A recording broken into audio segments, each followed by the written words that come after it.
কিছু মুসলমান বলছে যে আইএসএফ এবং সিপিএম যদি না ভোটে কনভার্ট করতো, মানে লড়তো, প্রতিদ্বন্দ্বিতা করতো, তাহলে কুরবানি হতো। অশিক্ষিত মূর্খ কি বলেন, কিছু ভূত আছে তারা এইসব আলোচনা করেন। কি বলেন, আইএসএফ কটা সিট পেয়েছে?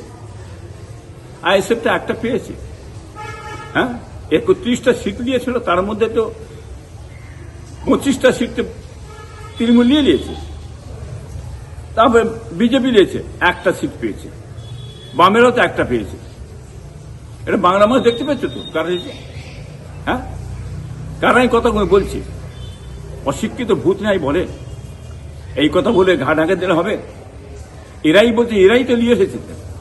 হ্যাঁ, এরা হচ্ছে তৃণমূলের যারা লুটে খায়, ঝেড়ে খায়, তুলাবাজি, গুন্ডাবাজি, হ্যাঁ, মেরে খেয়ে লুট দাঁড়াত করেছে, কি তারাই এই কথাগুলো বলছে। এই কথাগুলো অন্য কেউ বলতে পারবে না।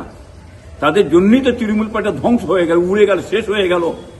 তারাই তো পুলিশকে সামনে রেখে গুন্ডার কাজ করেছে। কি বলেন, এটা দেখতে পাচ্ছেন না? বিভিন্ন এলাকায় টাকা ছড়িয়াতে, পাট খাতে টাকার বস্তাকে বস্তা টাকা দেখতে পাচ্ছেন না আপনারা? হ্যাঁ, আরো টাকা, এই আইনত ঠিক মতো কড়া ব্যবস্থা নেয়, দেখেন ওরা আরো আসল টাকা বেরোবে, আরো কিছু বেরোবে, দেখতে পাচ্ছেন না?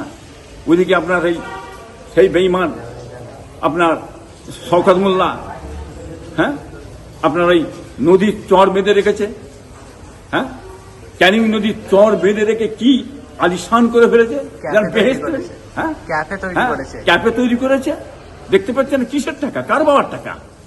হ্যাঁ, শওকত মোল্লার বাবার টাকা, উপায় অর্জন করার টাকা, জনগণের টাকা, মানুষের টাকা, আপনার আমার টাকা।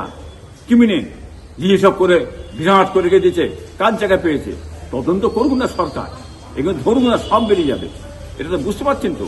সে তার জবাব কিন্তু বাংলার মানুষ দিচ্ছে।